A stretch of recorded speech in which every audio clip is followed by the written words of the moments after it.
Game of Thrones খ্যাত অভিনেত্রী Sophie টার্নারকে এবার দেখা যাবে অ্যামাজনের আসন্ন টিভি সিরিজ টম রাইডারে।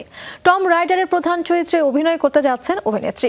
জানা গেছে এখনও চুক্তিটি পুরোপুরি সম্পূর্ণ হয়নি, তবে শিগগিরই এটি চূড়ান্ত হবে। সব ঠিক থাকলে সিরিজটি মুক্তি পাবে 2026 সালে। হলিউডের অন্যতম অ্যাকশন ঘরানার সিনেমা ফ্র্যাঞ্চাইজি হিসেবে জনপ্রিয়তা পেয়েছিল টম রাইডার। প্রথমে 2001 সালে টম রাইডার রূপে পর্দায় আসেন অ্যাঞ্জেলিনা জোলি। এরপর 2018 সালে পর্দায় ঝড় তোলেন অ্যালিসিয়া ভিকান্দার। এবার সিনেমা নয়, পর্দায় টম রাইডার আসছে সিরিজ রূপে।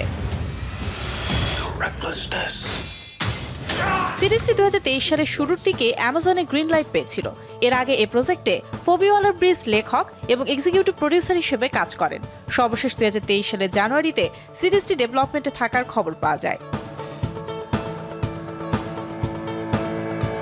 জানা গেছে গেম অফ থ্রোনস খ্যাত অভিনেত্রী সোফি টার্নার আসন্ন টম রাইডার ভিডিও গেম সিরিজের ভিত্তিতে তৈরি চরিত্রটি পর্দায় তুলে ধরবেন।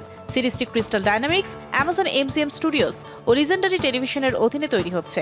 এই সিরিজে কনসালটেন্ট এক্সিকিউটিভ প্রডিউসারদের মধ্যে রয়েছেন ওয়েল স্ট্রিট প্রোডাকশন থেকে ফোবি ওয়ালার-ব্রিজ ও জেনি রবিন্স, ডিজে2 এন্টারটেইনমেন্ট থেকে ডিমিত্রি এম জনসন ও মাইকেল শেল, স্টার পার্টি থেকে থাকছেন অ্যামান্ডা গ্রিনপ্লান্ট ও রায়ান অ্যান্ডোলিনা।